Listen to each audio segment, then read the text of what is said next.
Queria dar uma boa noite especial ao nosso presidente de honra e fundador da academia, o acadêmico Araújo Leitão. Queria dar um cumprimento especial também à acadêmica, membro honorário da nossa academia, Marta Imamura, que nos está dando o prazer de estar aqui hoje conosco. Cumprimentando todos os acadêmicos e acadêmicas da nossa academia, com grande prazer e satisfação.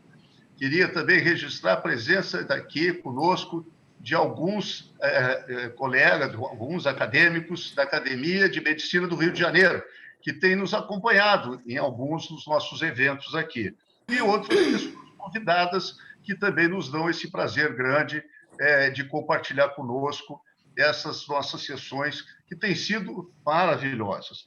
Então, para iniciar hoje, eu queria agradecer a acadêmica Marleide, foi ela que organizou o programa de hoje, né? Um programa, quer dizer, lúdico, um programa alegre, que deve ser uma coisa que a gente merece por esse ano tão difícil, não é? Mas, nesse meio caminho, nós perdemos uma personagem importante, uma personagem que é um médico, uma pessoa humanista, que é uma pessoa fantástica, que eu ainda tive o privilégio de convidá-lo, e ele aceitou, e se tornou nosso membro honorário, que é o doutor Ricardo Cruz. Então, por sugestão também da Marleide, né, nós convidamos a acadêmica Lorraine Veran, né, para fazer, então, uma chama... Eu não sabia, não conhecia a palavra, não é? Isso é coisa de gente muito culta, muito séria, muito importante, e aí depois eu fui ver direito o que era, não conseguia nem dizer exatamente como é que era a palavra, mas como ela é uma poetisa, né, ela foi lembrada pela Marlete, e obviamente aceitou, em fazer esta elegia ao nosso querido Ricardo Cruz. A família não queria que se fizesse uma homenagem póstuma, né? Então, essa palavra ela vem em encontro exatamente aquilo que a esposa transmitiu nos grupos para a gente, de que não gostaria que tivesse isso. Então, a Marlene inventou essa palavra, tirou essa palavra lá do dicionário, e a Lorraine já sabia disso de cor e salteado de muito tempo. Então, eu agradeço mais uma vez, estou vendo o Araújo Leitão aí na nossa tela inteira, junto com a Valéria, e vou passar a palavra, então, para a Lorraine, para que ela faça, então, a elegia para Ricardo Cruz. Boa noite a todos, boa noite, presidente, boa noite, acadêmicos, acadêmicas. Fico muito honrada por ter sido escolhida para homenagear o Dr. Ricardo Cruz, que é uma pessoa que marcou nossas vidas, né? Marcou a medicina. E a minha especialidade é a poesia lírica. Então, a elegia para mim foi fácil. Quando eu estava escrevendo, eu lembrei que, de vez em quando, eu mandava ao Ricardo alguns poemas que eu escrevia, porque eu sabia que ele apreciava. Então, chama-se Ausência. Ah, tua ausência. Tua ausência é cachoeira parada, é flor morta de outono, é loucura e suplício do dia, é amor sem único dono, é chuva de prata sem chão, rio de fúria e tormenta, ferro e fogo o coração, boca de água sedenta. Teu silêncio é vento calado, é pétala desfolhada da cor, é espinho indefeso da rosa, é noite sem lua, sem cor. Eras quase um mar, Ricardo. Eras espelho e raridade. Mais do que uma aragem fértil, eras pedra da humanidade. Gostaria muito que ele estivesse aqui, né, para poder ouvir mais um poema, mas eu acho que a sessão é uma sessão que veio bem a calhar para homenageá-lo, que é uma sessão alegre, que tem música, que fala de grandes artistas.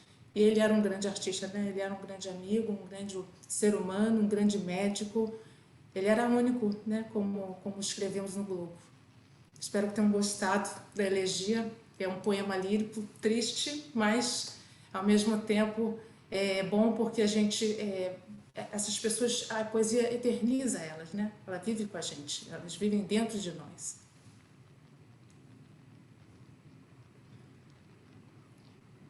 Muitíssimo obrigado, foi emocionante.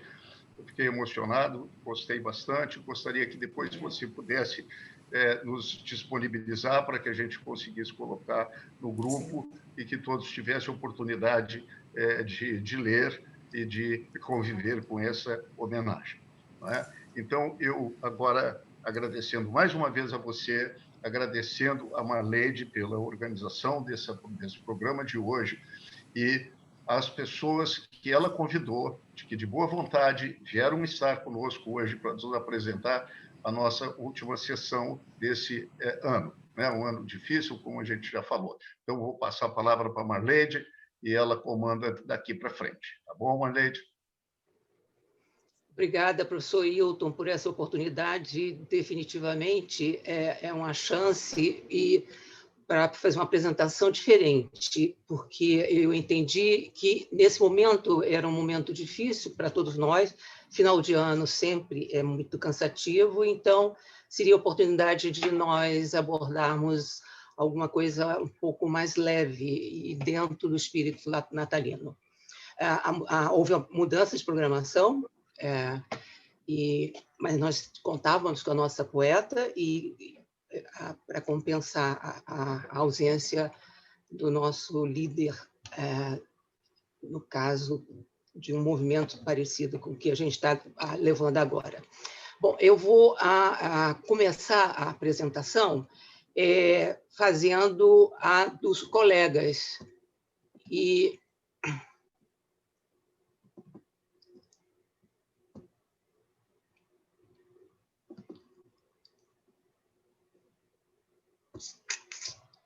New share. Está aqui. Já estamos vendo. Já passou para a segunda, porque já começamos. E então, qual foi o mote desse encontro que o Dr. Hilton aceitou? É que nós comemorássemos aquelas pessoas que deixaram legado. Na verdade, esse evento ele já começou em julho, quando nós comemoramos o centenário do professor Araújo Leitão. E agora a gente está dando continuidade. E agora nós estamos apresentando personagens que marcaram o mundo e até hoje deixaram a marca. Nós vamos abordar o Charles Dickens, 150 anos do falecimento desse ícone da literatura. A seguir, entramos no Beethoven, Ludwig van Beethoven, 250 anos de nascimento, e a seguir concluímos com a Amedeo Modigliani, que faz 100 anos de falecimento. O primeiro falecido com 58 anos, o Beethoven mais jovem ainda, 57, e o Modigliani muito jovem.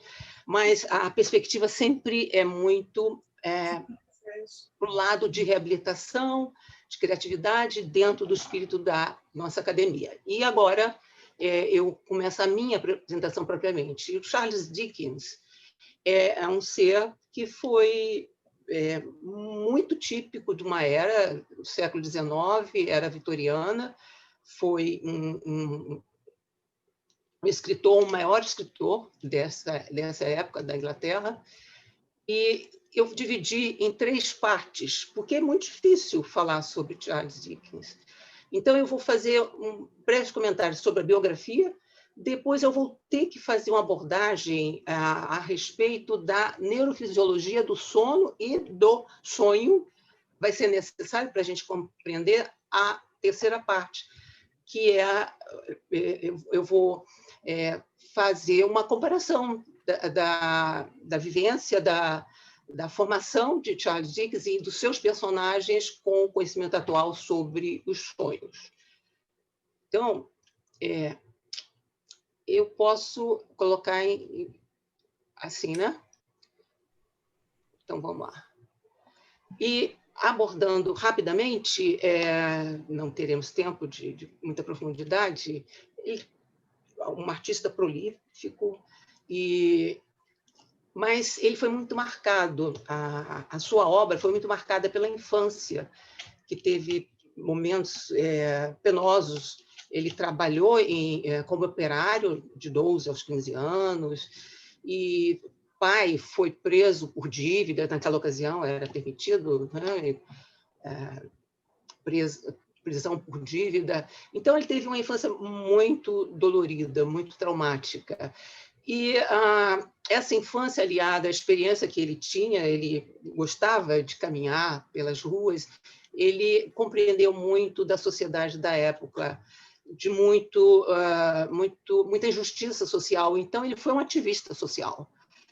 Então, ele não se limitou a ser um escritor, ele tinha uma militância política muito grande e trabalhava muito em prol dos injustiçados, dos pobres, das mulheres. Agora, curiosamente, ele teve um casamento muito infeliz. Apesar de 10 filhos, no 10º filho, a esposa saiu de casa e ele ficou com 9 filhos, ela só levou um. Então, é muito curioso esse aspecto, mas isso acontece, né? E, a seguir, ele tinha uma perspectiva muito grande, ele era muito perspicaz, e doenças neurológicas, comportamentos. Em relação ao sono, ele captava com muita propriedade transtornos, tanto assim que alguns ele foi pioneiro nessa apresentação. Transtorno nas pernas inquietas, a síndrome de Pickwick, e ele era um insone também, e afeito ao mesmerismo, e com isso tinha umas maneiras muito particulares de vencer a sua insônia, como se posicionar no meio da cama, voltado para o norte. E isso também se posicionava dessa forma para aumentar a criatividade e não só para induzir o sono para a sua produção literária.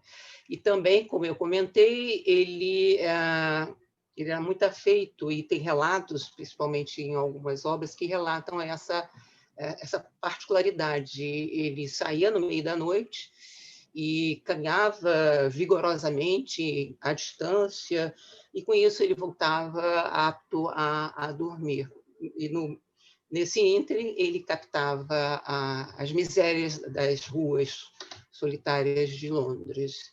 Então, isso é muito interessante. Os seus compatriotas, os seus contemporâneos, eles já sabiam dessas características hipnagógicas, soníferas, oníricas, e tanto assim que, em 1875, essa aquarela, isso já foi retratado. É uma aquarela incompleta, porque o pintor faleceu antes. Então, 5 anos depois do falecimento, Charles Dickens foi homenageado com essa característica, que era reconhecida. Que ele usava. Só uma particularidade é que, nessa época, o sono, os sonhos, eram muito valorizados socialmente. E os escritores aproveitavam muito essa temática para a sua obra. E também era muito usual o uso de tintura de ópio. Então, nada se exclui que, nesse retrato aí, ele possa estar em uso de medicamentos hipnóticos, na ocasião, permitidos. E agora vamos entrar na segunda parte, lembrando que o sono é um processo ativo, dentro do ritmo ultradiano, quer dizer, menos de 24 horas, ele não é homogêneo, ele é formado de ciclos, em torno de 4 a 5 ciclos, durante em torno de 8 horas de sono noturno. E faltam 5 minutos. Quanto? 5 minutos? Tá. Então, nesses aspectos aí, nós vemos que tem várias fases, e o sono REM e o sono não REM. O REM, ele é o sono mais onírico, mais importante para os sonhos. Agora, existem áreas que são muito ativas durante o sono REM, e existem áreas menos ativas. As ativas são as motoras, as visuais e as pouco ativas são a da crítica, da orientação espacial, e os narcolépticos são muito criativos. Existe um estudo recente que demonstrou isso. E agora vamos fazer uma correlação rápida, um cotejamento rápido entre os personagens e o próprio Charles Dickens e a sua produção. Quer dizer, ele apresentava muita memória e o sono REM propicia a ligação dessas memórias, produzindo novas, e com isso a criatividade se acentua.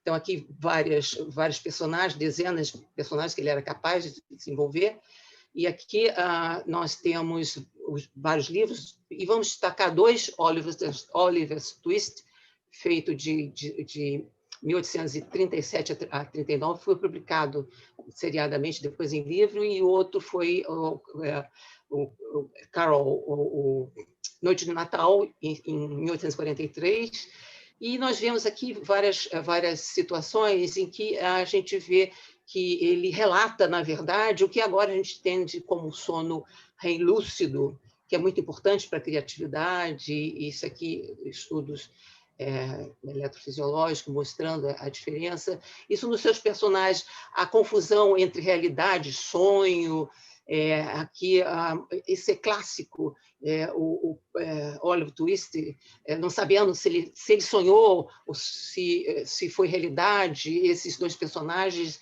eram criminosos e ele fugia desses 2 criminosos. Então, essa confusão entre sonho e realidade, ele retrata muito bem.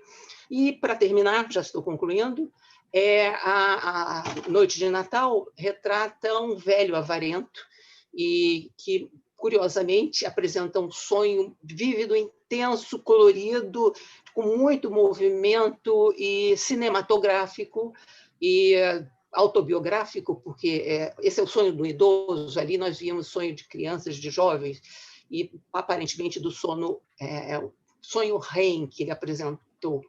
Então, é isso. Então, eu agradeço a atenção e vamos sonhar, que é importante para viver. Obrigada. Acabei.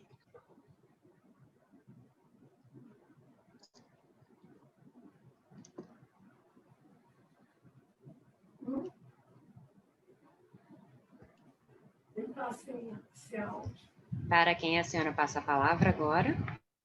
Perdão. Então, nós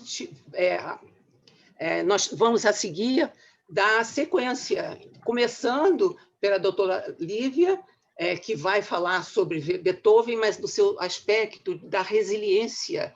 E lembrando, né, Lívia, ele era extremamente doente, não era só deficiência auditiva. Logo a seguir, nós passamos para o doutor Roberto, que vai comentar a importância da música até para reabilitar, para favorecer a reabilitação social, psíquica, e culminando, com certeza, com chave de ouro, o doutor Samuel, que nos vai brindar sobre a Amedeo, que são aspectos muito curiosos. Eu estou muito curiosa sobre todas as apresentações. Então, vamos então dar sequência logo um ao outro, tá bom? Então, vamos começar com a Lívia.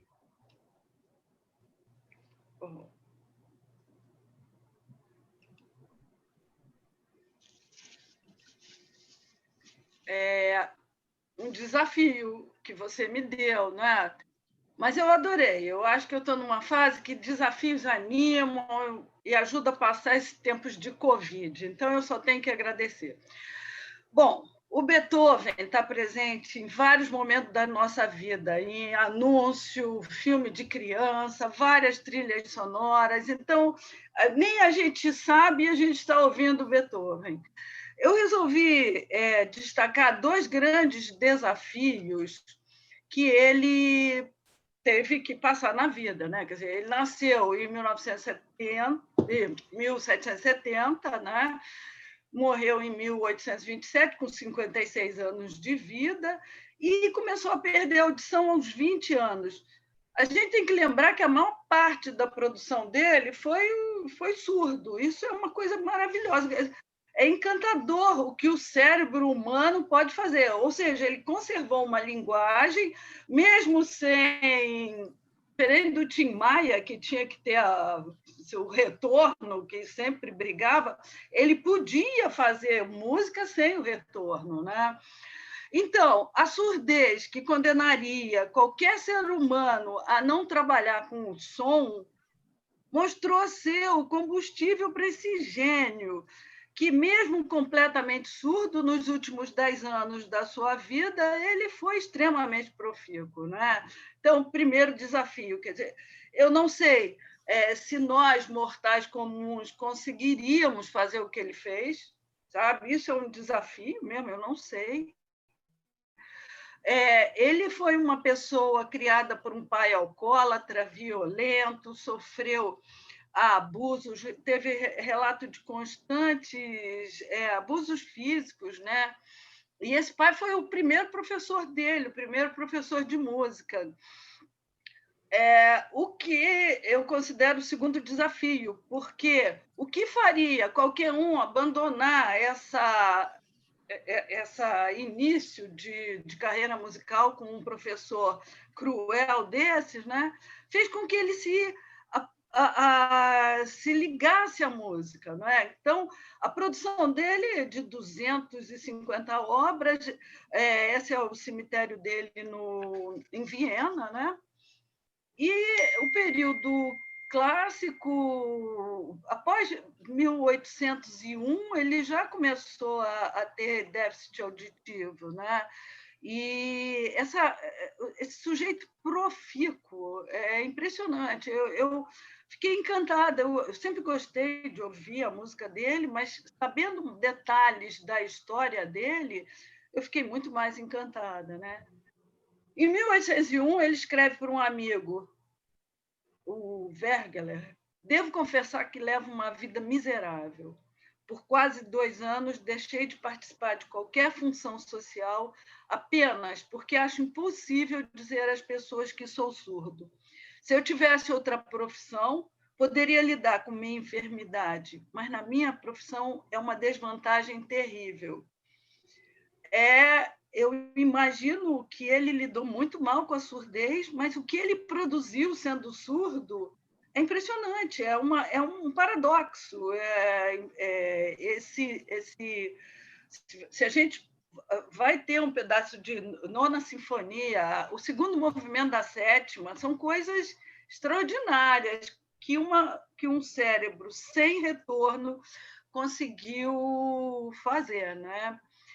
Esse sofrimento era tanto que, em 1802, tem o famoso testamento, imagino que essa palavra seja Heiligenstadt, da cidade, aí é uma cópia do testamento, em que ele relata que pensou em se suicidar, né? E a música o deteve, né? Então, a música me deteve. Parecia impossível deixar o mundo antes de ter dado tudo que germinava em mim. Então, isso, assim, como eu vou fazer um comparativo com resiliência, que vai ser como eu vou terminar a fala, talvez isso seja uma semente de resiliência, né? Você saber que você pode contribuir para que a raça humana consiga ficar nesse planeta de uma forma mais suave, né? Você ter essa convicção que seu papel nesse mundo é melhorar a vida. Então, o que a gente vê, mesmo num sujeito irado, zangado, ele tinha um impressionante amor pela criatura humana, ele declara nessa carta, né? E o que faz, então, o Beethoven ser um exemplo de resiliência, né? Quer dizer, visto que ele é um sofrimento, ele declara o sofrimento dele o tempo todo, né?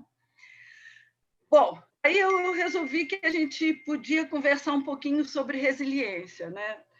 Resiliência igual a criatividade, parece assim que todo ser humano nasce com algum nível de resiliência. O que a gente pode fazer é estimular ou inibir, não é? Quer dizer, a resiliência, ela ela vem dessas palavras que a gente rouba de outra ciência, né? Então, ela vem da física e ela é a capacidade de um corpo físico voltar a seu estado anterior após sofrer uma pressão sobre si. Se a gente colocar no Google resiliência, vai entrar a fábrica de colchão. Um bom colchão, ele tem uma ótima resiliência. Então, essa palavra foi capturada pelas ciências humanas e representa a capacidade do indivíduo, em um ambiente desfavorável, construir-se, aí a gente pensa em criança, né? Ou reconstruir-se positivamente frente às adversidades. Quer dizer, então, a resiliência, ela é um redutor de sofrimento. Ela não elimina o sofrimento. A ideia não é que o sujeito resiliente não sofra, ele pode lidar melhor com o sofrimento, né? Alguns estudos mostram, quer dizer, que existe uma condição genética, uns nascem com mais resiliência, outros menos, talvez de acordo com a neuroquímica cerebral, talvez dopamina. Então, não tem nenhum estudo para saber assim, que neurotransmissor facilita a resiliência. Então, existe um fato genético, mas para tudo, ansiedade, tudo existe um fator genético. Esse é o que a gente carrega. Mas o que eu acho mais importante e que me animou a falar é que a gente pode aumentar a resiliência, a gente pode alimentar. E algumas coisas que foram... Eles têm vários estudos das ciências sociais em comunidades carentes, em ilhas, e assim, em termos ambientais, uma coisa que é importante para a resiliência é o sujeito ter família, esse sujeito entender que ele pertence a um grupo. A ideia que, paralelamente, na psicanálise, seria a gemelaridade, você se reconhecer no outro ser humano, né? E, curiosamente, eu li um trabalho que eu adorei, até porque eu tenho 2 filhos, então, que é a presença do pai na família. Assim, numa comunidade, 2% dos adolescentes conseguem ir para o 3º grau. O que tem na vida desses 2% que os diferencia de 88%, né? Então, a presença do pai, a presença da coerência, né? Quer dizer, a coerência, seja ela em que nível for, né? Quer dizer, que o sujeito não eu estou falando aqui coisas ambientais que podem facilitar a resiliência, né? Coisas ambientais, porque é nisso que a reabilitação trabalha. Eu acho que quando a gente faz um projeto e estabelece um processo de reabilitação, uma das coisas que a gente tem que alimentar é a resiliência, né? De alguma maneira, o Beethoven teve, de alguma maneira. Eu acho que ele era um sujeito doente, como a Marleide falou, morreu de cirrose, mas, de alguma maneira, ele conseguiu canalizar o sofrimento dele. Eu não posso imaginar ele não resiliente. Eu não posso imaginar, de uma cabeça que sai uma 9ª sinfonia, um sujeito doente mental, assim, porque a doença mental ela carrega sofrimento, né? Então, eu estou deixando essas dúvidas para as cabeças de vocês, porque eu não tenho como falar como que o Beethoven pensava. O que eu tenho que falar é que a reabilitação... 5 minutos, né? Então, o que eu tenho que falar e o que eu acredito com muita convicção é que a reabilitação, o médico, o fisiatra, ele tem que ser um promotor de resiliência. E as ciências humanas, o humanismo, certamente favorece isso. Então, não é só a questão genética, a questão familiar. Nós, médicos, quando atendemos algum paciente, podemos reconhecer e ajudá-lo a criar estratégias, e aí estratégias 1000. Eu trabalho muito com psicologia cognitivo-comportamental, estratégias mil de lidar com pensamentos que são opositores ao sofrimento, a gente está facilitando a resiliência. Então, o que eu queria deixar é essa ideia de que, em qualquer idade, em qualquer tempo, a gente pode favorecer essa maravilha de remédio que é a resiliência e que é o melhor antídoto contra o sofrimento, ok? Muito obrigado, gente, pela atenção. Vamos ver se a gente consegue discutir o assunto e resolver essas dúvidas que só o Beethoven, eu acho, saberia dizer. Obrigada. Obrigada.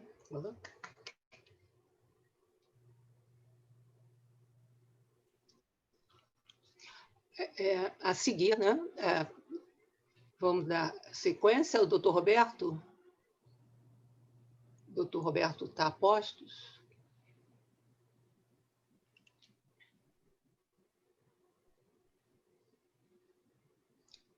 Doutor Roberto? Ele precisa abrir o microfone. Já abri, mas eu não estou achando aqui. Na hora que eu compartilho, desapareceu uma tela minha, que é a tela da apresentação, que antes estava.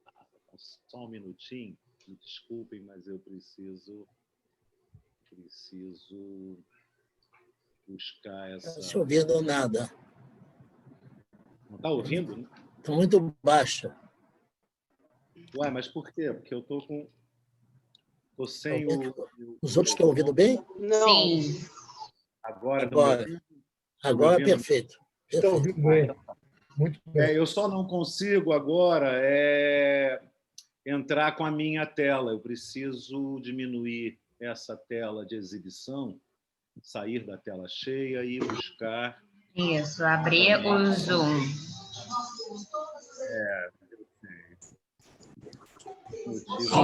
Clica na reunião do Zoom. Embaixo da tela está em verde, Share Screen, passando ali todos os seus slides. É no verde. Espera aí, eu sei. Já estou... Share Screen. Deixa eu ver se agora aparece. Aparece. Espera aí, mas deixa agora Pronto. eu abrir. Está passando, já está o slide. Entrou? Entrou. Ótimo. Todos estão vendo? Perfeito. Tá bom. Então, eu quero também, inicialmente, agradecer a professora acadêmica Marleide pelo convite. Também foi um desafio para mim. Quero cumprimentar todos os colegas, os acadêmicos dessa nossa academia, pedir desculpas se algumas vezes eu não me fiz presente por muitas questões pessoais e profissionais em relação a um cuidado, a um carinho que eu tenho com um internato de uma faculdade de medicina aqui do lado de Florianópolis, do município de Palhoça, em que eu sou responsável por uma disciplina de humanidades. Quero fazer logo também, inicialmente, uma homenagem muito rápida ao Ricardo Cruz, que me levou ao Samaritano no ano passado para falar sobre humanidades e mostrar a minha experiência com alunos desde a primeira fase até a 12ª fase, falando de arte, de cinema, de música. E eu me recordo de uma pergunta que ele me fez: por que eu, quando citei a música, coloquei 3 clássicos, 3 compositores clássicos, se não me engano era Mozart, Chopin e Wagner, e eu disse que tive a felicidade de nascer num subúrbio do Rio de Janeiro, em Marechal Hermes, filho de um pai que só tinha um curso fundamental, que era um marinheiro da Marinha Mercante e ex-combatente, mas que gostava de ouvir música clássica. E aquele bairro onde a gente morava, as ruas tinham nomes de compositores clássicos. Eu morava na Rua Verde. E toda vez que me perguntavam o endereço, eu dizia: eu moro na Rua Verde. Ah, você quer dizer Rua Verde? Não, é Rua Verde, relacionado ao grande compositor italiano Giuseppe Verdi. E tinha a Rua John Strauss, a Rua Massenet, e eram várias as ruas de compositores, e isso me tornou um pouco curioso. E eu me lembro que quando falei para o meu pai que queria ser médico, ele disse: mas como? Isso não é para nós. a nossa família nunca teve médico e você não vai conseguir. E quando eu formei, e ele estava presente na minha formatura, eu disse, viu, pai, consegui. E ele disse, não fez mais que a sua obrigação. Era um pai duro, um pai austero, mas que me proporcionou ter acesso a biografias de grandes homens, a ouvir música clássica com ele nos domingos de manhã e talvez a curiosidade de conhecer muito genericamente, mas não tanto como eu gostaria, mas que a professora Marleide me trouxe essa oportunidade de rever, revisitar e redescobrir Beethoven. E o tema que ela me deu vai muito na linha da acadêmica Lívia, e eu já agradeço a ela por ter antecipado muito da minha fala, que eu também começo por essa possibilidade de falar desse testamento. Na verdade, ele escreve a um grande amigo e depois ele faz um testamento em 1802, numa cidade vizinha, um subúrbio, na verdade, de Viena, que é a cidade de Heiligenstadt, e aí esse testamento ele não é direcionado aos seus irmãos, aos 2 irmãos que restaram de uma família de 7 filhos, e o mais velho morreu poucos dias depois de nascido, e ele foi o arrimo de família, praticamente o arrimo de família.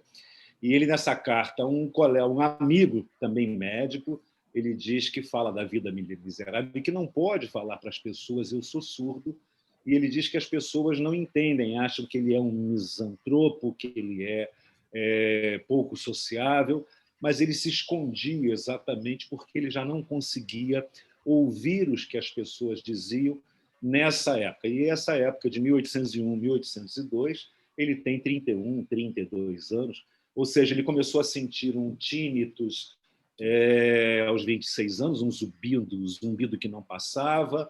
Aos 28, ele tem uma crise, um desmaio e acorda parcialmente surdo, e essa surdez vai acompanhando a ponto dele, nesse testamento de 1802, ele escreve que está ficando surdo e não sabe o que vai ser da vida dele e que pretendia até se matar, mas ele toma a decisão de enfrentar o seu destino e enfrentar o seu destino, agarrar o destino pela garganta. E aí eu trouxe, então, um trecho de uma música muito famosa. Beethoven se tornou o maior compositor da história universal da música, principalmente a música do Ocidente. Quando ele não conseguia mais já ouvir, ele tinha que encostar o ouvido, além de usar alguns aparelhos auditivos antigos, como aquelas cornucópias e aparelhos em forma de um chifre, e ele tinha que encostar o seu ouvido. E aqui um pequeno trecho, bem rápido, para que a gente não possa...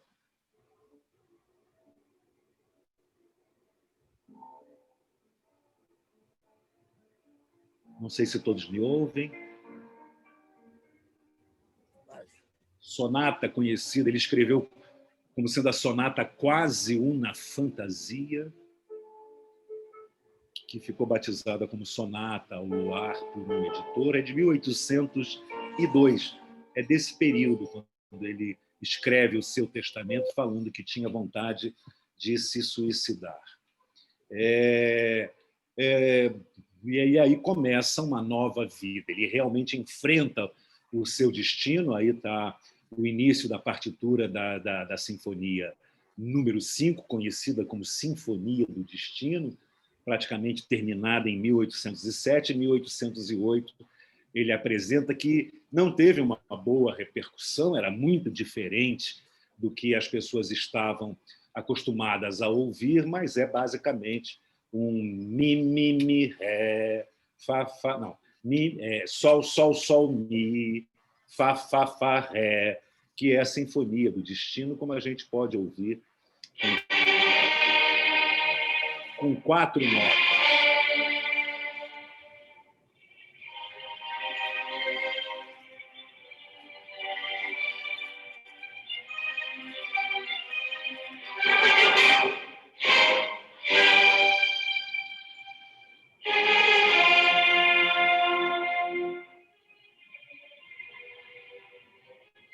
Essas 4 notas praticamente acompanham toda essa sinfonia, que é longa, que tem 4 movimentos, mas ele chegou a escrever isso: vou pegar o destino pela garganta e não vou deixá-lo dominar.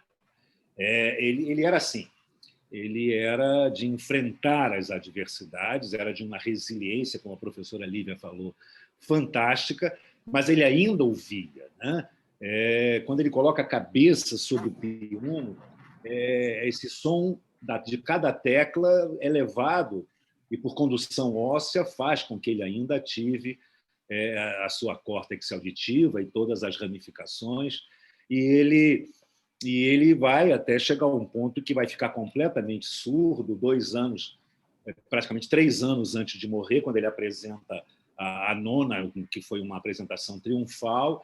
Ele já não ouve mais, ele não pôde ouvir a sua 9ª sinfonia e teve que ser ajudado por uma assistente de palco para virá-lo para a frente da plateia, que aplaudia muito forte, de pé, a apresentação da sua 9ª sinfonia, porque ele não sabia que tinha acabado. Os sons, ele mesmo diz isso, à medida que o tempo foi passando, principalmente depois de 1814, que ele teve que ser afastado da regência da Ópera Fidelio, porque ele estava fora do compasso, ele já não ouvia o que os músicos tocavam, e que ele praticamente passou a tomar uma atitude de descuido pessoal, de se vestir completamente maltrapilho, de passar a noite nas tabernas, de se dedicar bastante ao álcool, e parece que a cirrose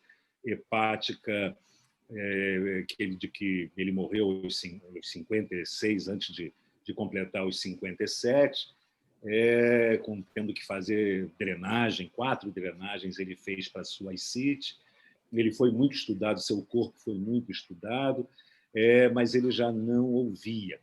E ele tinha, eu lendo e me dedicando um pouco mais a isso, percebi que ele tinha muita coisa de o que antigamente chamavam de psicose maníaco-depressiva, hoje transtorno afetivo bipolar. Ele se enquadra perfeitamente, porque ele teve, inclusive, manias persecutórias, e ele andava pela rua como se estivesse ouvindo música, ou seja, a música estava dentro do cérebro dele o tempo todo, e ele fala isso numa de suas cartas: eu escuto música o tempo todo, dentro da minha cabeça é somente música. E ele aí escreve... Faltam 5 minutos. Ele escreve depois, em 1810, essa música, que é Por Elise, que se tornou provavelmente a música mais popular dele, porque os caminhões de gás passaram a transmitir, e é incrível que Beethoven, com a sua música Por Elise, tenha sido chegado às populações mais carentes por um caminhão de gás. Mas ele é o maior compositor, o mais popular, maior que Mozart. Não era um gênio como Mozart, mas com certeza foi um gênio que, quando pegava uma ideia, ele pegava 4 notas, como fez com a Sinfonia do Destino, a quinta chamada de Sinfonia do Destino, porque é o destino batendo na sua porta. Isso é frase dele. Tan, tan, tan, tan, tan, tan, tan, tan. Então, com 4 notas, ele diz que o destino bate à sua porta e ele enfrenta esse destino de maneira absolutamente fantástica. Está aqui um rabisco, e essa é uma diferença fundamental entre ele e Mozart. Mozart, quando morreu aos 35 anos, tinha escrito, por exemplo, mais de 60 sinfonias. Haydn, que foi seu professor, escreveu 107 sinfonias. Beethoven só conseguiu escrever 9. Claro, escreveu 32 sonatas para pianos, 16 quartetos de cordas, 5 concertos para piano, 1 concerto para violino, mas, na verdade, ele escreveu bem menos, e ele rabiscava toda a partitura. Dizem até que tem muitas partituras que são ilegíveis. Mozart não. Mozart foi um gênio já pronto, que já nasce com a sua genialidade, e ele apenas quando ia escrever, ele escrevia a partitura inteira de uma vez só, sem nenhum rabisco, sem nenhuma correção. A Nona Sinfonia, principalmente no seu quarto movimento, na terceira parte, torna-se depois o hino, em 1972, o hino do Conselho Europeu, e depois, em 85, o hino da União Europeia. Eu estava ouvindo essa parte da Nona Sinfonia, o meu neto de 18 anos, que também gosta de música e toca teclado, toca violão, gosta de cantar.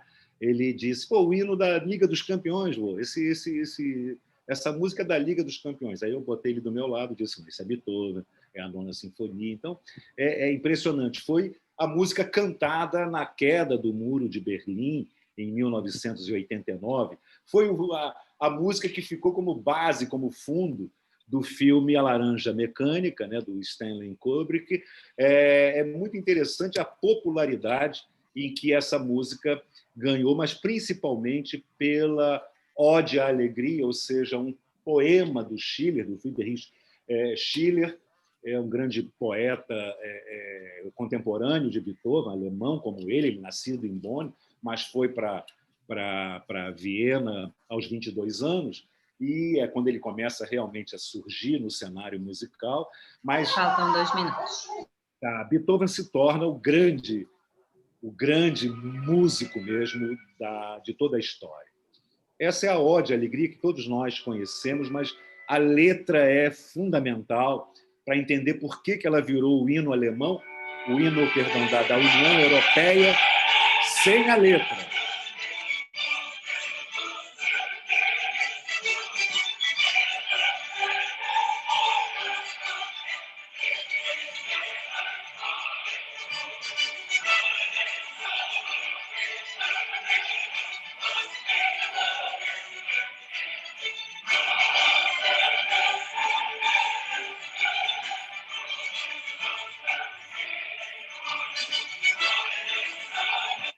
Todos se tornarão irmãos, e é a grande música da União Europeia, da fraternidade. Esse era o lema que Beethoven carregava, porque ele assistiu aos 19 anos à Revolução Francesa, ele também viveu todos esses ideais da juventude por liberdade. Ele não ficava restrito, ele não achava que a música deveria ser um entretenimento para aristocratas, ele achava que ele fazia a música da alma para o povo, mas sempre no sentido de dar ao povo a possibilidade de liberdade. E aí eu apresento a extensa área cortical e várias áreas interligadas que fazem a música ressoar em nosso cérebro. E aqui, basicamente, já encerrando, eu mostro que a ressonância magnética mostra um diferencial muito grande entre músicos, que é a parte superior, e os não músicos, e que é possível, treinando não músicos, pouco tempo depois de um treinamento, essa área começa a se expandir. E termino mostrando um trabalho recente de 2020, exatamente no ano que Beethoven completa hoje. Se acredita que o aniversário dele tenha sido de nascimento, ele tenha nascido em 16 de dezembro, nós só temos o registro de 17 de dezembro, o dia do seu batizado, e era comum que se batizasse um dia após o nascimento. Um trabalho multicêntrico de matemáticos falando das células conceituais, que são células que têm a capacidade de pegar um estímulo, uma nota musical, identificá-la e saber que ela é uma nota Fá. E isso ela faria com todas as notas e arrumaria de tal maneira no nosso cérebro. E nós ficamos imaginando, então, o que o cérebro, nessa resiliência, fez com que Beethoven se tornasse o maior. Os músicos dessa última fase dele acham dificílimo tocar, por exemplo, um concerto para violino, um outro concerto para piano, mas essa é um grande legado de Beethoven para nós.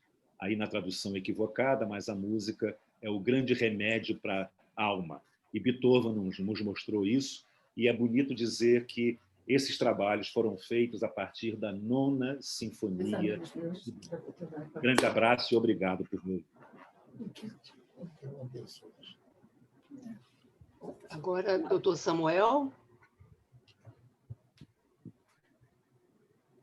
Podemos passar, doutor Samuel? Oi. Estou tentando aqui entrar aqui. Agora, eu acho que sim. Eu vou botar o... Aqui. Eu acho que entrou, não? Aham. Entrou? Sim. O que eu faço agora?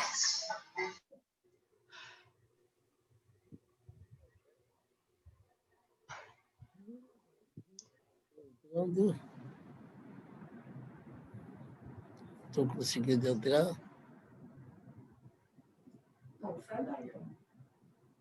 Não estou conseguindo entrar em algum lugar. O senhor compartilhou a tela, o seu desktop. Eu vou encerrar a sua apresentação, eu vou cancelar aqui o seu compartilhamento de tela e na hora que o senhor compartilhar, o senhor já escolhe para mostrar a sua apresentação, pode ser? Faz aí para mim. Faça para mim. Pronto, agora o senhor clica de novo para compartilhar a tela e na hora que ele falar... Aonde é compartilhar a tela? No botão verde. Verdinho. Ei? Abre a sua reunião do Zoom, onde o senhor vê todos nós. Isso. Aonde está a sua apresentação? Vou botar aqui. Embaixo, embaixo. Aqui. Já está aqui, ó.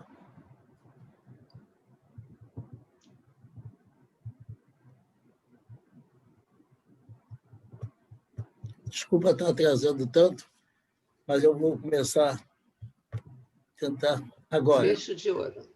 Bom, boa noite e obrigado. Então, a primeira coisa, veja, Ailton, a responsabilidade que eu tenho diante do que devo fazer hoje à noite. A primeira coisa que eu queria falar, e então eu vou dividir a minha apresentação de uma forma bem diferente de que toda foi feita.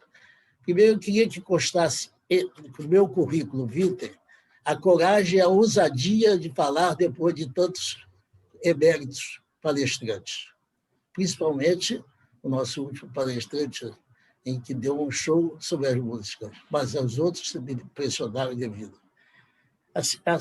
O segundo item, antes da minha apresentação, seria agradecer ao Wilton Koch, nosso presidente. Falar do Ricardo, não vou falar, que já foi falado, mas agradecer ao Wilton Koch ter conseguido, neste ano de 2020, chegarmos agora em dezembro com tantos novos acadêmicos de tanto prestígio, com tanto prestígio na academia, com essa última apresentação, sem do esforço, do sofrimento que ele teve, dos aborrecimentos. Parabéns, Hilton. Vamos continuar. Eu já dou meu voto para a sua reeleição e acho que é unânime. Evidentemente, como o terceiro assunto que eu gostaria de tocar é agradecer a Marlene, porque a Marlene me ligou e disse o seguinte: doutor Cuca, você por acaso poderia falar sobre a Amedeo Modigliani? E eu perguntei por que a Amedeo Modigliani? E ela me disse que em janeiro ele fez 100 anos de sua morte. E eu pedi um dia para saber, eu estou acostumado a dar aula sobre catarata, sobre glaucoma, sobre astigmatismo, mas jamais dei aula sobre algum poeta, sobre algum escritor.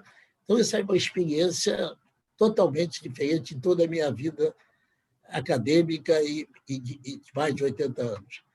Então, eu fui pesquisar a vida de Amedeo e dessa vida de Amedeo encontrei duas ou três situações em quais eu me identifiquei muito e que vocês vão me desculpar aí que eu vou fazer um pouco, dissertar um pouco dessas situações que a mim me agradaram muito.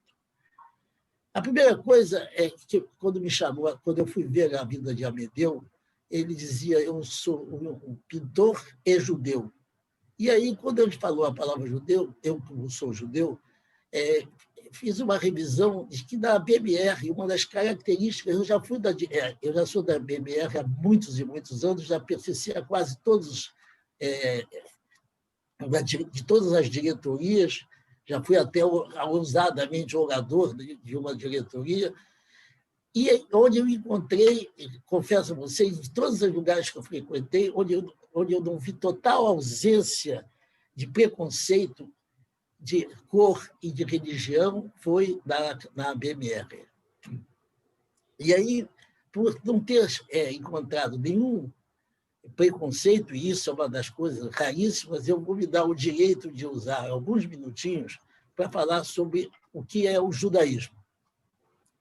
Me desculpe se a maioria já conhece, mas essa é a minha posição diante do judaísmo.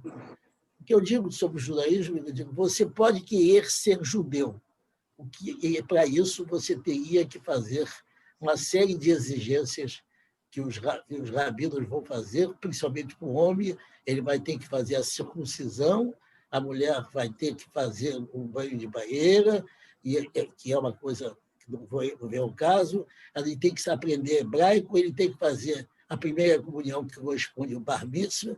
Então, apesar dessa exigência toda, de que é terrível você aprender hebraico, ler a sua primeira comunhão, tudo em hebraico do Antigo Testamento, você mesmo assim, talvez 70% que possam te reconhecer como judeu, mas 30% daqueles religiosos, daquelas pessoas radicais, jamais vão te aceitar, porque você, para ser judeu, tem uma condição que ele não abre mão, que é ser filho de mãe judia. Então, se ao mesmo tempo você pode querer ser judeu e aí depois também querer deixar de ser, ao contrário, você não pode. Você não pode deixar de ser judeu.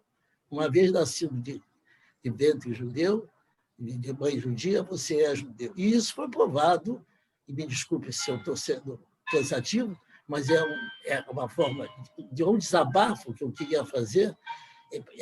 Isso foi provado que você não pode deixar de ser judeu, porque em 1921, quando Einstein ganhou o prêmio Nobel da teoria da relatividade, ele morava na Alemanha, e os nazistas, os antissemitas, já diziam nessa época em que era uma teoria judaica e a teoria do demônio. E ele teve que se exilar, sair para a Suíça e depois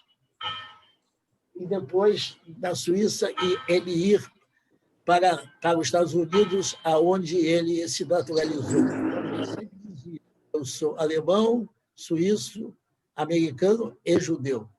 Evidentemente, todos nós sabemos como o judeu sofreu na Segunda Guerra Mundial, onde a maioria dos judeus alemães já tinham se assimilados, muitos que viram na Primeira Guerra, muitos negavam até o seu judaísmo, mas foram perseguidos por ter sido de mãe judia. E a imprensa também não perdoa, não deixa de citar a palavra judeu. Agora mesmo, recentemente, a vice-presidente dos Estados Unidos, casada com um judeu, o noticiário foi, pela primeira vez, na Casa Branca, vai residir, como sabe-se que ela vai residir na Casa Branca, vai residir um judeu. E não se diria que vai residir um cristão ou um muçulmano, alguma coisa. Então, você jamais pode deixar. Perdoa a prorrogação, mas eu vou falar sobre o gênio Amedeo Modigliani. Aí está uma foto dele com seus... Ele viveu pouco, vocês vão ver, ele todo de 20 e poucos anos, e aí uma foto, alguns dias antes de sua morte, com essa face de depressão e bastante emagrecido, e como vocês vão ver. Me permitam, então, falar sobre Amedeo. O pintor italiano Amedeo Clemente Modigliani nasceu na cidade de Livorno em 12 de julho de 84, filho de Fabinho Modigliani e Eugênia Garcia, judeus. Deixa eu aumentar isso aqui um pouquinho. Deixa eu ver se eu aumento aqui.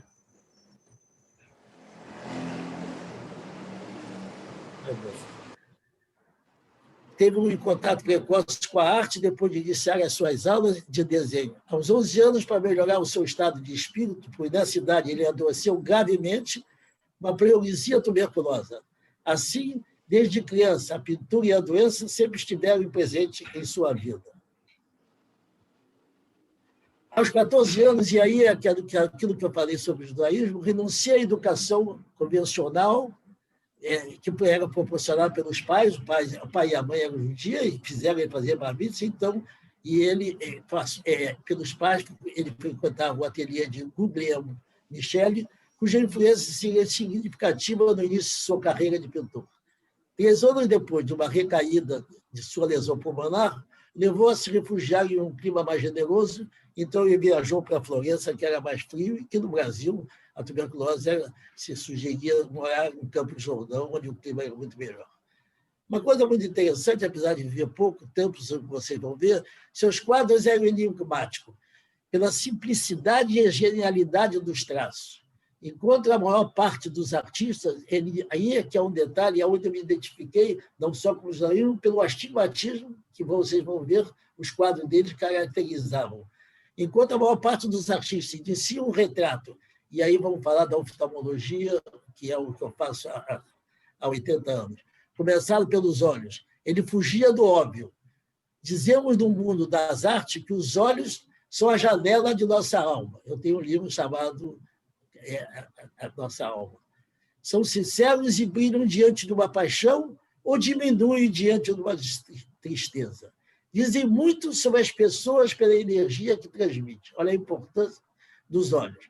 Mas para o artista, o comum não fazia parte de sua vida.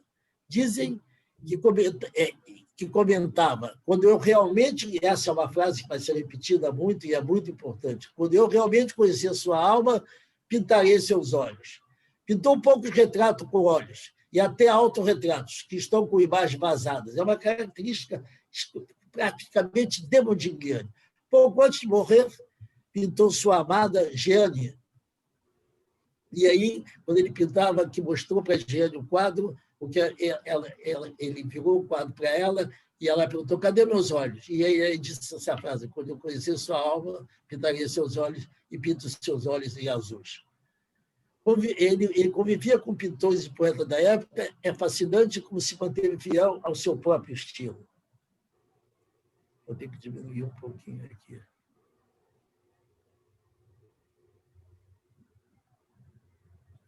Desculpe.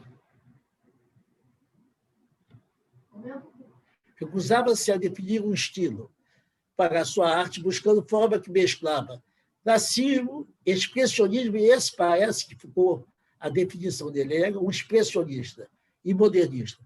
Nota em suas obras um traço sublinhado e constantemente visível, criando rostos e corpos com grandes curvas melodiosas. E aí tem uma coisa bem curiosa, em que ele fez a primeira sua exposição, e vocês vão ver o que aconteceu. Modigliani estreou sua primeira e única exposição individual na Galeria Berthe-Veil, em Paris. Seus nus, que provocavam escândalo na ocasião, não revelavam sensualidade. E ele dizia, por que a sensualidade dos meus quadros e não tinha sensualidade nos quadros de Adão e Eva, que estão absolutamente nus? Mas sim um desnudamento da alma humana, pela simplicidade que o fogo retratado. Seu estilo faz parte de um momento no qual a arte pictórica, confrontada à fotografia, lutava para manter seu espaço, seus valores e sua estética. Esses são os quadros em que ele expôs, e na exposição do lado de fora as pessoas se aglomeravam, criando um grande tumulto, chamaram a polícia e encerraram essa coisa. Ele vendia os quadros por uma bebida, e você vê, ele fez mais de 500 quadros, e, curiosamente, um dos quadros dele foi vendido recentemente por 157 milhões de dólares no quadro que tem do sofá. Então, na época, muitos quadros dele foram perdidos porque ele fazia quadros das suas amantes, das suas garçonetes, no qual ele teve relações sexuais com muitas e muitas mulheres. Quando faltar 20 minutos, você me avisa, por favor, Milênia. Ao longo da história da arte, houve pintores com algum defeito da sua fisiologia visual. Daí vou falar um pouco sobre o astigmatismo.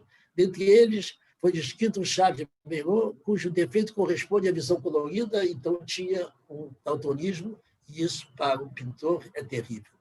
A obra do pintor Amedeu Modigliani, Amedeu quer dizer ame a Deus, foi comparada com a dos outros gênios, como Tiziano, Luca Canache, Hans Holbein e El Greco, que sofreram de astigmatismo. E ele também, pelos quadros que tinham de grandes pescoços, grandes narizes, e provavelmente era astigmata, mas no estudo que nós fizemos, se ele fosse astigmata total e A90, os dedos também deveriam ser. E é uma discussão que, se houver interesse, nós podemos conversar depois.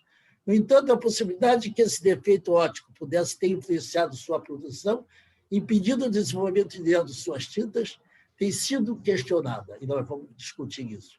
Na arte universal, artistas proeminentes como Monet, que eu tive a oportunidade de falar há 15 dias, e Cézanne mostram a evolução de sua deterioração por meio de suas Faltam obras. 5 minutos. Faltam quanto? 5. Quanto? Vou tentar. 5. Ótimo. Estudos colorimétricos afirmam que o trabalho de ambos os pintores fica marrom à medida que envelhece, é o problema da catarata.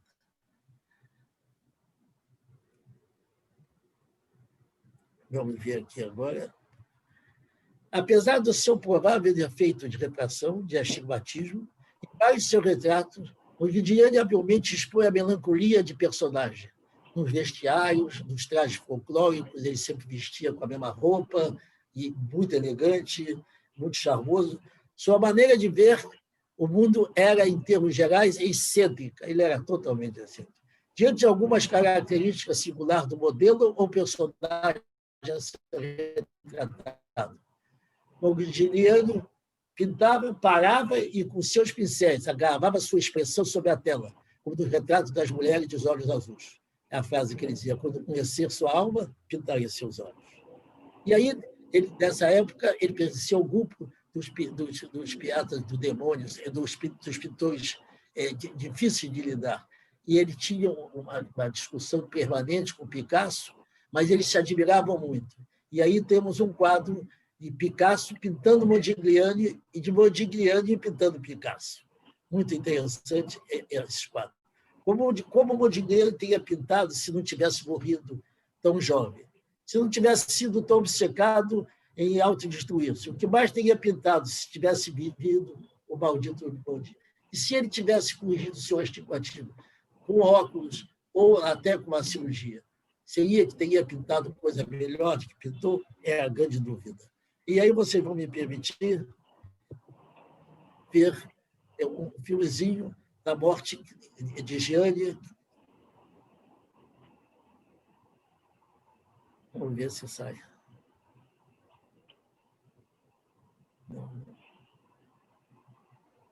Não vai sair, não? Vamos ver agora. Estou tocando aqui sairia, mas não saiu. Então, vamos adiante. Desculpa. Aqui, vem aqui. Isso aí. Sem desculpa essa confusãozinha, mas está muito grande.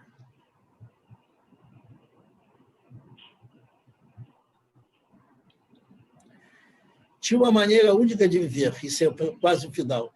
A sua vida pessoal era bem complicada. Se tivesse se cuidado melhor, certamente teria vivido mais. A morte chega aos 35 anos para Modigliani, em decorrência dos problemas de saúde acentuada pelos abusos do álcool, haxixe e como eu disse, álcool. Dizia que, nos últimos tempos, ele estava sempre muito bêbado, muito chato e muito abatido. Em janeiro de 20, morreu de meningite tuberculose, e a tragédia ganhou ainda mais destaque, que a sua mulher, Gianni, que vocês vão ver que foi o amor da vida dele, com o qual ele teve um filho. Ele morre, ela vai no hospital onde está, tira um cacho do seu cabelo, guarda, vai para a casa do irmão, passa a noite, e no dia seguinte ela estava grávida do seu segundo filho, no 8º, 9º mês, atira-se pela janela do quinto andar logo após a sua morte. E aqui tem um filmezinho, vocês vão ver.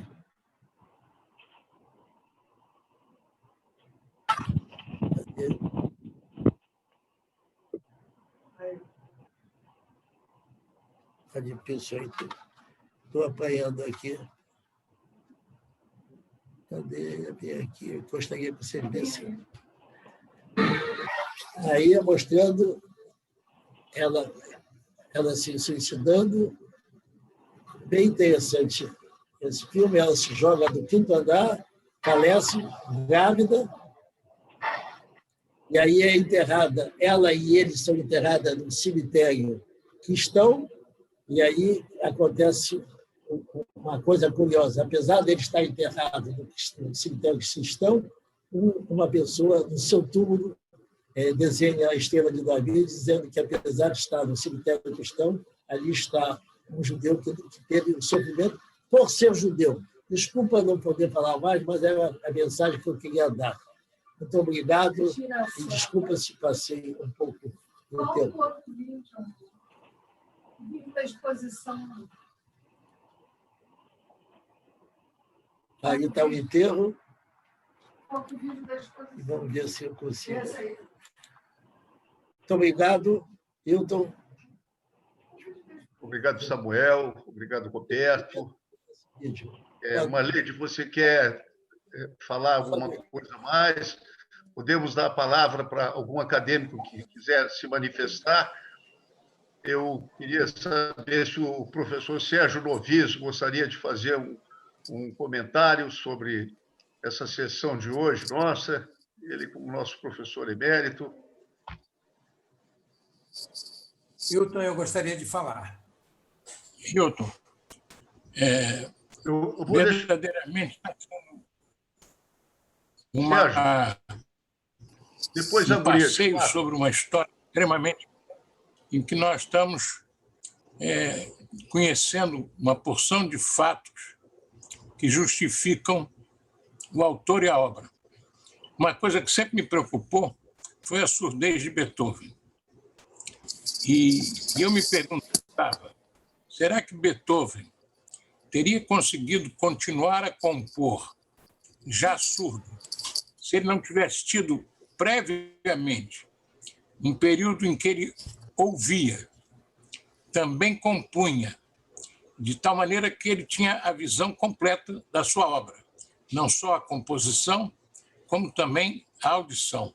Mas uma vez conversando com um grande compositor, ele me disse o seguinte: o indivíduo que compõe, ele ao escrever a sua partitura, ele como que ouve a música.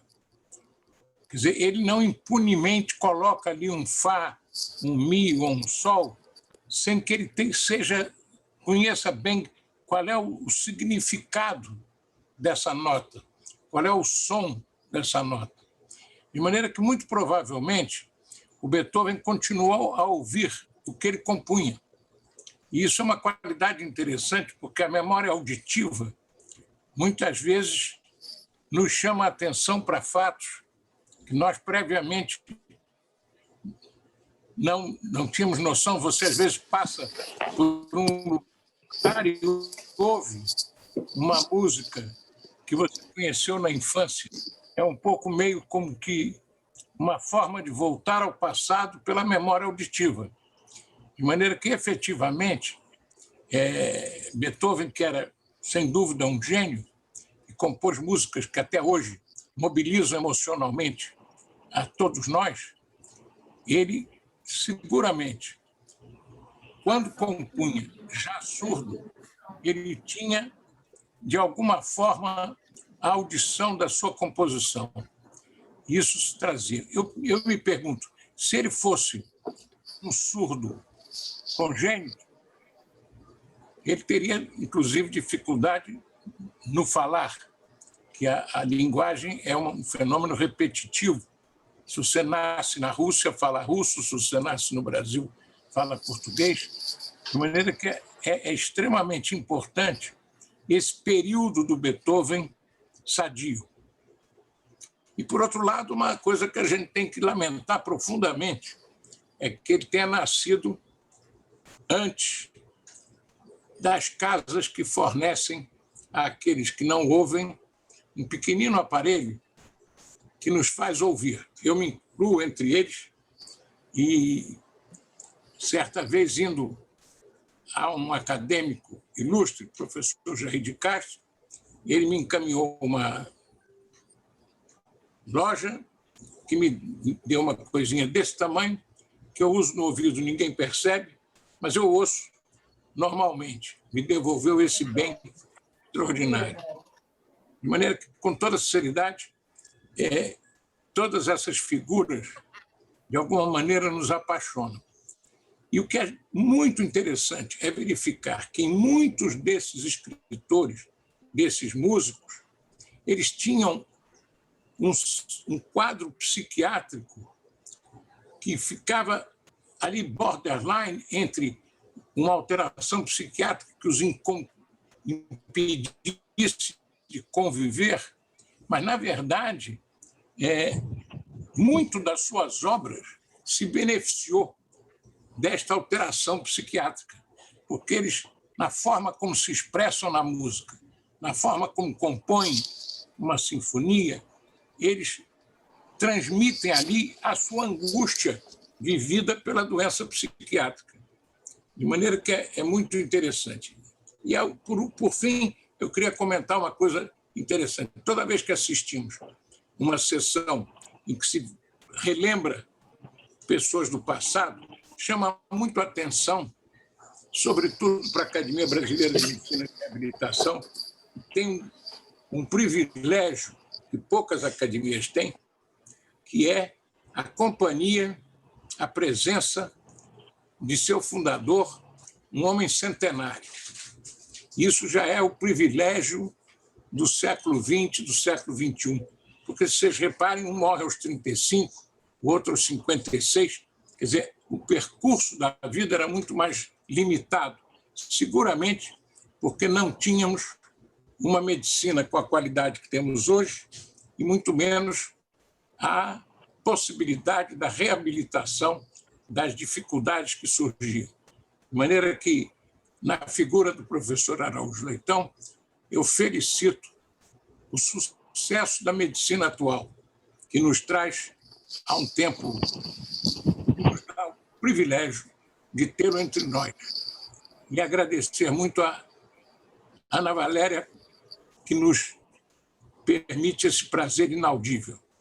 É modelo para mim de filha. Quando me perguntam como você imaginaria uma filha, eu digo, olha, vai lá na casa do Dr. Araújo Leitão que você vai conhecer o que é uma filha. Um grande abraço a todos, tem sido um momento de muito prazer.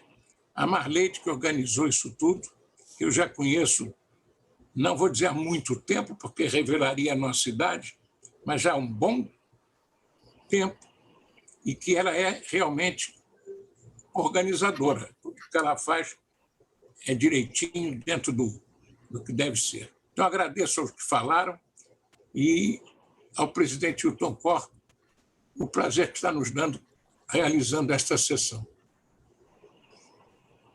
Obrigado, professor Sérgio. Eu vou passar para o acadêmico Leão Zaguri, nosso convidado da Academia de Medicina do Rio de Janeiro. Pois não, Zaguri. Em primeiro lugar, muito obrigado por me receberem tão bem, muito obrigado por me permitirem ouvir coisas tão interessantes e que têm me motivado muito. Eu queria fazer 2 pequenos comentários. Primeiro, dizer que eu entendi que eu sou uma pessoa resiliente, porque eu, desde a infância, tenho uma grande diferença dos meus amigos. Eu não gosto de música. A música me provoca um sentimento desagradável. E, recentemente, eu descobri, o professor Sérgio Novi pode me ajudar, que eu sou portador de uma síndrome chamada anedonia musical. E isso atinge 5% da população mundial. Vejam que é muita gente. Isso me provocou desconforto a vida inteira, e, à medida que eu entendi isso, eu passei a me interessar pela vida dos compositores, porque pela música eu não me interessava, não sentia esse prazer. E a outra comentário que eu quero fazer é que, em endocrinologia, nós temos a síndrome de Modigliani. São pessoas com pescoço alongado e uma forma abaulada de pescoço na base do pescoço, que é facilmente distinguível, mas que recebeu esse nome em homenagem a esse grande pintor. Muito obrigado. Acadêmico Leão Zaguri, o Jair de Castro, queria fazer algum comentário? Precisa o som. Jair, aí. Boa noite, presidente Hilton Koch, presidente Araújo Leitão, confrades, confreiras. Terminar um ano falando sobre artes é sempre interessante.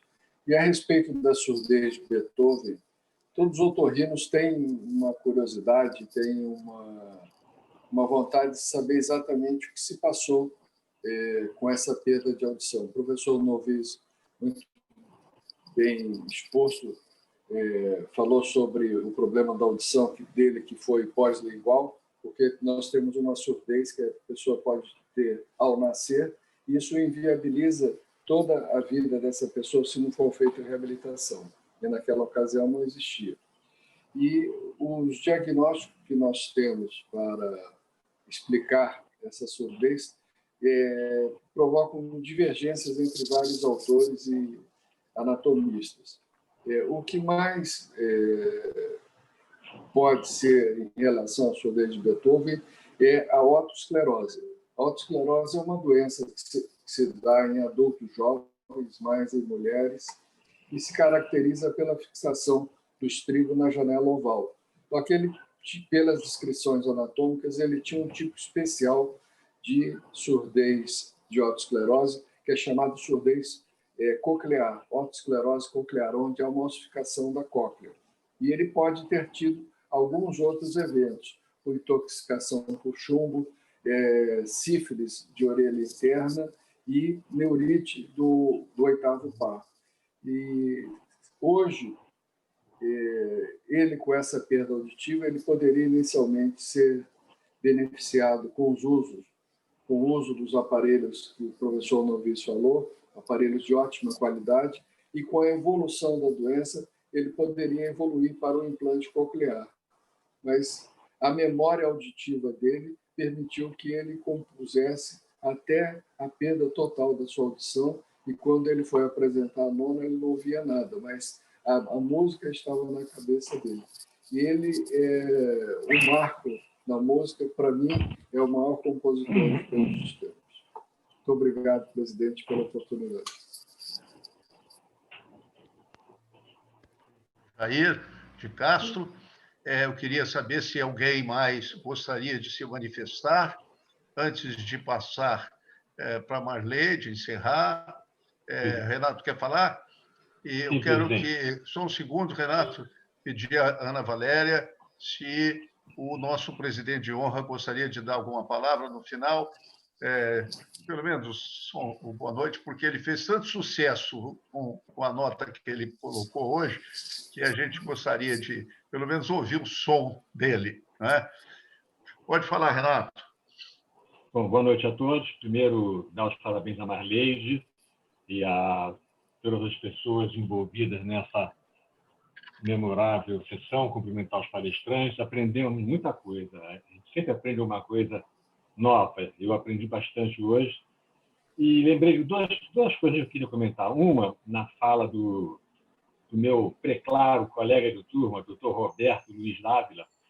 Eu lembrei de ter lido, não sei se há uns 20 anos, não sei, há muitos anos eu li que numa sonda ou numa cápsula espacial a NASA remeteu, acho que para Marte, está a Ode e a Alegria. A ideia de que se algum extraterrestre ouvisse um som, o som escolhido foi justamente a Ode e a Alegria de Beethoven. Eu li isso em algum lugar. E um comentário a respeito do Dr. Samuel, meu amigo pessoal, a respeito do Einstein, do judaísmo. O Einstein tem uma frase deliciosa em que ele dizia mais ou menos o seguinte: se a teoria da relatividade estiver correta, a Alemanha dirá que sou alemão. A França vai dizer que não, que eu sou cidadão do mundo. Mas se a teoria estiver errada, a França vai me acusar de ser alemão. E os alemães dirão que sou judeu. Então, é um sujeito brilhante em tudo. Era esse comentário, e dar os parabéns a todos mais uma vez. Muito, muito interessante. É muito bom a gente aprender com pessoas que têm conteúdo para nos dizer. Era isso. Obrigado, boa tarde, boa noite, um abraço a todos. Obrigado, acadêmico Renato Battaglia. Ana Valéria. Tem que ligar o som. Ok.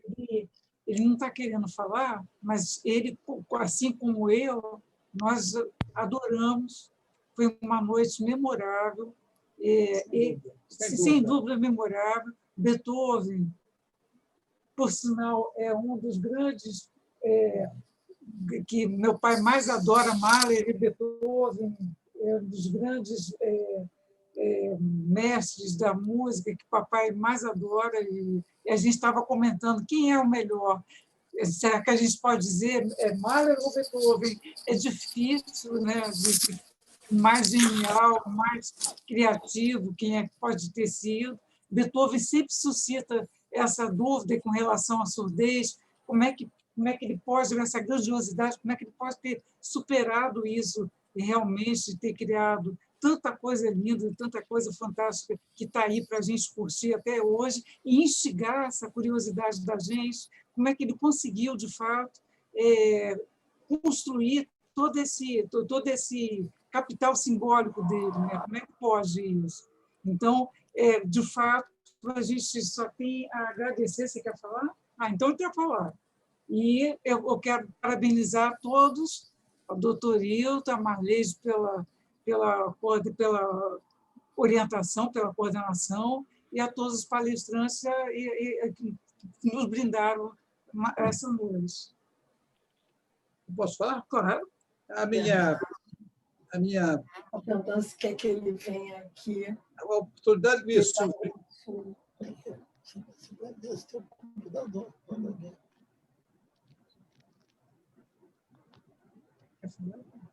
Não sei, posso falar? Pode.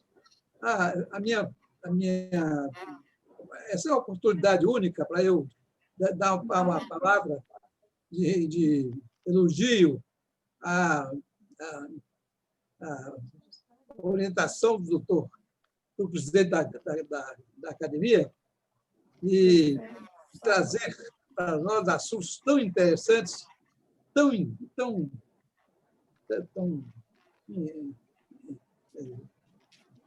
variados. Eu bati palmas sozinho diante do que vi essa noite. Um abraço grande ao presidente Hilton Cor e a todos aqueles que participaram dessa reunião de hoje. Araújo Leitão. Muito obrigado pelas palavras. Quando eu fui candidato para ser presidente da academia, eu fui lá na casa dele, né? Falei para ele que se ele autorizava, autorizou. Eu disse que eu faria de tudo para que a academia pudesse agradá-lo, né? Aquele que criou, como todo mundo que tem filho, tem alguma coisa que fez na vida, que gosta daquilo, né? Eu queria realmente fazer alguma coisa. E dei muita sorte, porque encontrei pessoas que ajudam muito, né? Não sei se até estimuladas, né? Mas, de qualquer maneira, ajudam muito. Não vou citar aqui nominalmente para não criar alguma animosidade de alguém que, eventualmente, pudesse ficar esquecido. Mas tem algumas pessoas que, realmente, eu tenho que tomar uma decisão, eu mando e peço a opinião. Eu também não faço, tenho muita vontade, eu sou um pouco déspota para isso, mas eu tenho obedecido algumas pessoas que me dão uma opinião, me dão o prazer de me dar sugestões. Um exemplo disso, agora bem recente, né, é que todas as academias, as sociedades, estavam estimulando ou forçando ou pedindo que seus presidentes, que as suas diretorias emitissem algum documento, né, em relação à defesa dos médicos, às vacinas, etc. Né? Nós temos um acadêmico que é médico e advogado, pedi a ele que elaborasse um texto, né, que foi o acadêmico Renato Battaglia. Ele fez o texto, me mandou, a gente discutiu um pouco. Eu acho que a gente tinha que dizer o que precisava dizer, mas talvez não precisasse ser agressivos de alguma forma, né? Então, eu pedi a algumas pessoas que pudessem olhar isso, né, e ver, e aí deu uma pequena modificação, né, Renato? Eu acho que não mudou o conteúdo em si, não é? E isso, então, teve uma grande repercussão, uma repercussão que eu fiquei realmente surpreso, porque teve mais acadêmicos que leram e gostaram do que propriamente os acadêmicos que hoje estiveram aqui presentes conosco na nossa academia, não é? Mas, de qualquer forma, eu queria deixar registrado esse agradecimento. Falei no Renato, mas poderia falar em tantos outros, que sempre que eu preciso, né? O Samuel é um companheirão, sempre todas as coisas eu pergunto para ele. Eu perguntava muito para a Ana Valéria, mas aí ela me deu um meio chega para lá e disse assim, não, eu concordo e tal. Então, a gente não está fazendo nada demais, eventualmente, alguma modificação, alguma coisa, a gente faria isso, né? Quero também deixar registrado aqui meu agradecimento ao Sérgio. Sérgio Noviço tem sido sempre um parceiro em todas as oportunidades que eu faço, que eu trabalho, que a gente é muito juntos em muitos lugares, né? E falar em filha, Sérgio, você foi meio cruel hoje, porque você tem uma que, né, você não pode, né, deixar de ir lá. Ela saiu até homenageada como uma pessoa da cidade do Rio de Janeiro, né? A sua filha, né? Que eu queria tanto que ela pudesse estar conosco aqui também na academia. Então, agradecer mais uma vez. Eu quero saber se a Marleide quer dar mais uma palavra final aí, antes da gente se despedir de vez. Marleide? Só agradecer a possibilidade de ter participado e a minha satisfação desse momento de confraternização. Muito obrigada. Então, tá bom. Mais alguém gostaria de terminar dando mais uma palavra? A Marta, quer falar, Marta? E Mamura, a nossa membro honorário, tem que ligar o microfone. Agora já estamos mais informalmente. Satico. Hein? Doutora Satico. Doutora Saquito, é porque está a Marta aqui ali e eu confundi. É a filha. Mas ela está com o microfone ligado, desligado, entendeu? Ela tem que desligar o microfone. Tem que ligar, aliás, o microfone. Ela está falando, mas não está dando para ouvir.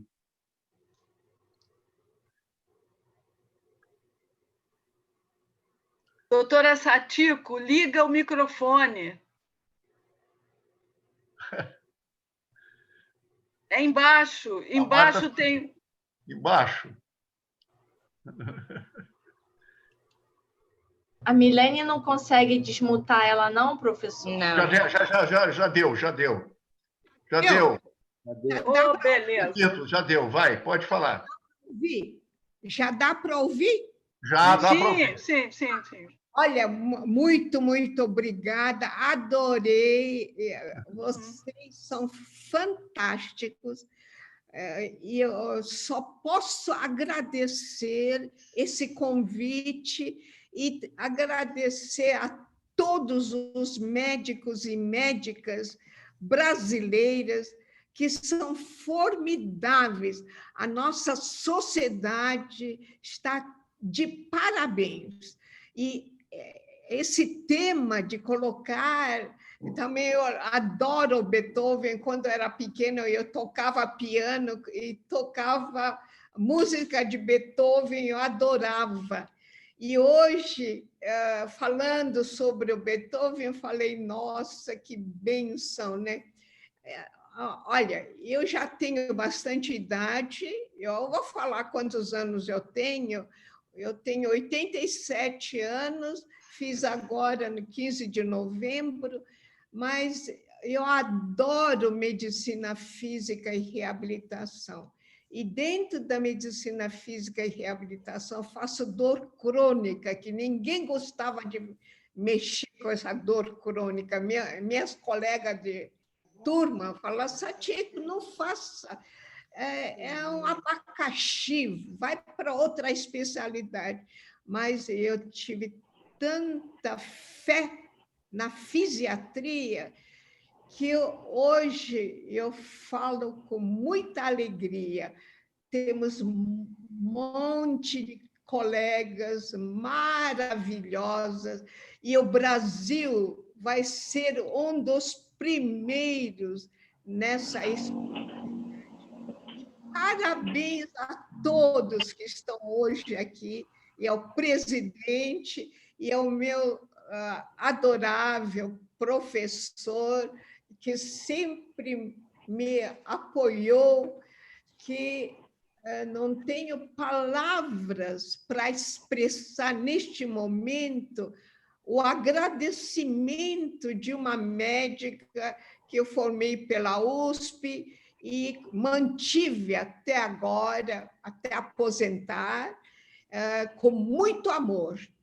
Porque a gente tem que ter uma responsabilidade muito grande naquilo que abraçou, né? Ajudar os doentes. E hoje, com essas apresentações, falei, nossa, além da medicina, a gente vai para outra área também, e os colegas falam tão bem que eu fico admirada. Os médicos do Brasil são médicos fantásticos, não só na área médica que abraçou, mas até na música, não é? É uma bênção. E eu acho que a nossa sociedade está de parabéns, e que continue esse espírito de sempre estar atenta em todas as situações, e que o Brasil seja sempre lembrado, os médicos brasileiros sempre sejam lembrados no mundo inteiro. E com essa pandemia que nós estamos de castigo em casa, eu estou agora querendo escrever sobre a minha vida, aí eu comecei a rascunhar, aí a gente lembra, e deixei de escrever isso, etc. E nós temos uma obrigação, como brasileiro, tanto faz, eu tenho cara de japonesa, porque meus pais eram japoneses, mas eu nasci em São Paulo, na Rua Pinheiros, no bairro de Pinheiros, e estudei faculdade de medicina, que fala faculdade de medicina de Pinheiros, que é próximo do bairro de Pinheiros. Mas o que eu vejo nos senhores, né, da nossa sociedade, que faz as coisas com muito amor, não para ser médico famoso, não, é amor. Esse amor vem de onde? De Deus, nosso Senhor Jesus Cristo. Eu tenho certeza que nós ainda vamos ser um dos países mais comentado com essa pandemia.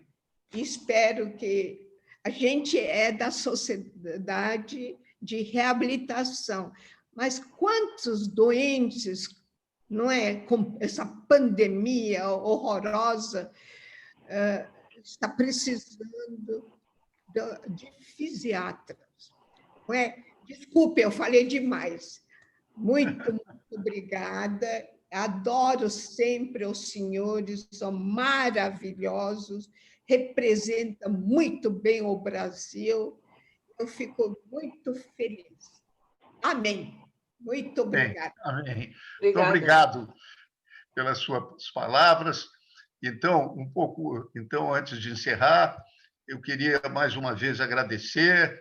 Eu estou vendo aí que meu amigo particular, Davi Azulay, apareceu com a Mônica, e queria agradecer cada um de vocês, aqueles que vieram como convidados hoje, os nossos acadêmicos. Hoje teve um número significativo de acadêmicos e acadêmicas, foi muito bom. As palestras realmente foram fantásticas. Marleide, você conseguiu fazer uma coisa muito importante, muito interessante, para finalizar o ano, um ano difícil, todo mundo reconhece isso, não é?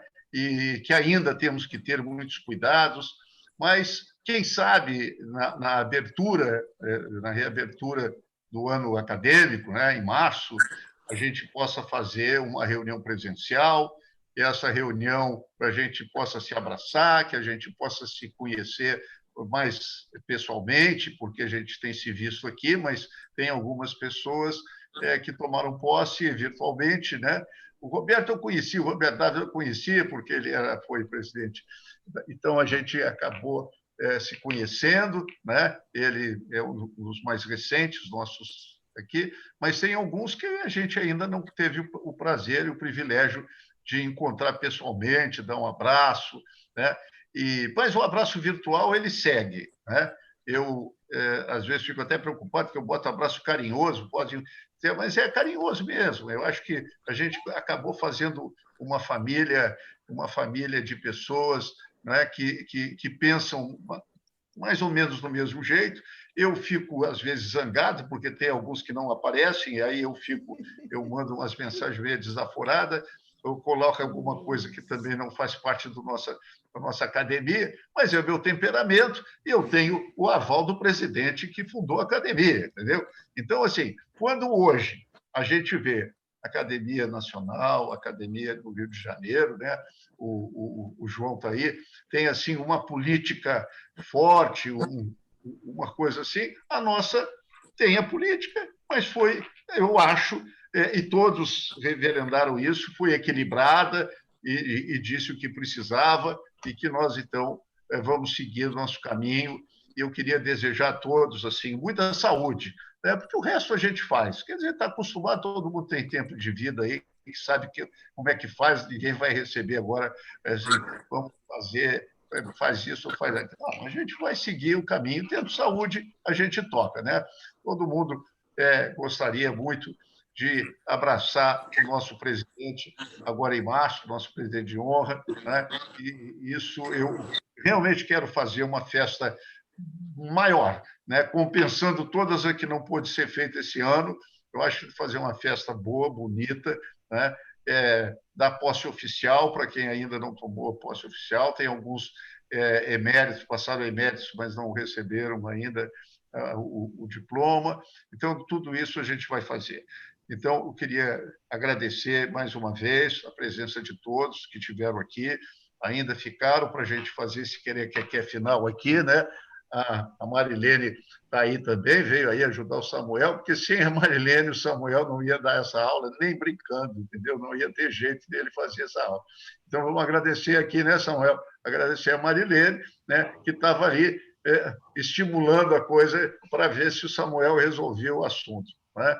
Então, gente, Cláudia, Luiz Eduardo, a Patrícia, a Dilza, o Roberto Vital, né, a nossa Dília. Então, eu acho que já falei do Roberto, já falei, a Lívia já falou, o Roberto Dávila deu um show, e cada um deu o seu show, e a gente ficou bastante encantado com tudo isso, né? De nós ter tido um período aí que eu estava muito preocupado com a hora, né? E fiquei muito rigoroso em relação à hora, mas eu mesmo estou protelando aqui para não deixar vocês e a gente não deixar esse tempo longo que nós vamos ficar longe. Então, boa noite, um beijo para todo mundo, entendeu? Que ninguém repare, mas eu estou dando um beijo mesmo, um beijo de carinho e de agradecimento por ter tido o privilégio na vida, aos meus 75 anos de vida, eu poder estar presidindo essa academia, que vai fazer 50 anos daqui a 2 anos, que a gente gostaria de estar presente, né, para comemorar mais e mais e mais e mais. Eu acho que é o que a gente tem que fazer daqui para frente mesmo, é comemorar todos esses momentos, né, e ficar muito alegre e feliz. Queria dar um beijo no Ernesto Rimer também, que apareceu aí agora, ele já tinha aparecido, voltou agora para se despedir da gente, entendeu?